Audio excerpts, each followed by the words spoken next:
Okay, so for week 4 of third quarter, here's what's going on.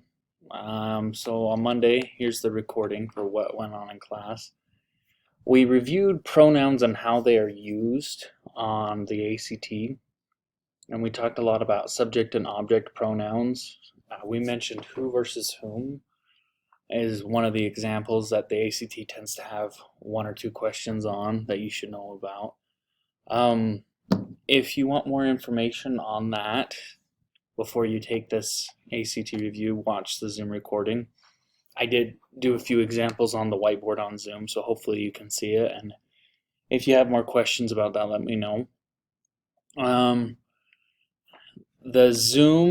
the pronoun ACT review is open for 4 retakes.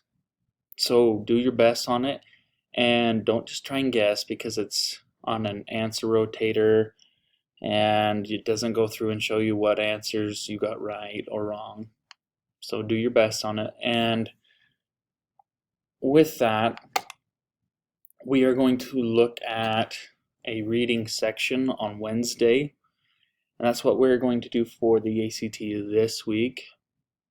Next week I have and I actually just got this from Mr. Sanders, a section from the ACT where they go through different passages and that you'll see on an English exam and have like 4 or 5 questions instead of the full 10 or 15 for each section.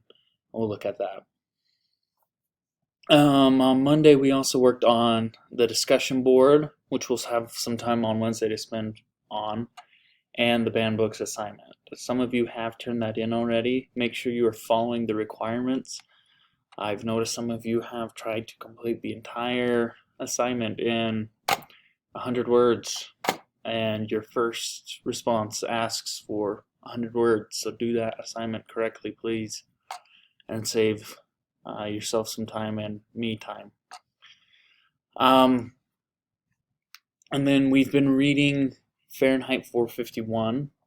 On Monday, I put students into groups. If you weren't here, you're going to have to do this on your own. You're going to read up through page 14. You need to have page 14 read. And you need to write down 4 questions you have about the text and 1 comparison or one thing you find similar between the world of Fahrenheit 451 and the world that we live in. On Wednesday, I guess, because we don't have Friday class. After we go through our ACT reading section, that's not up to date. I'll have to change that. We're going to keep reading Fahrenheit, and we are actually going to finish section 1. I'm hoping that day and take the quiz. But we'll be very, very close. So if you go ahead and finish it and have the quiz done this week, you should be good to go. For next week, you might have a little extra time to work on the banned books assignment if you have it done next week or this week instead of next week. So if you have any other questions, please reach out to me about this week and make sure you guys are staying caught up with everything.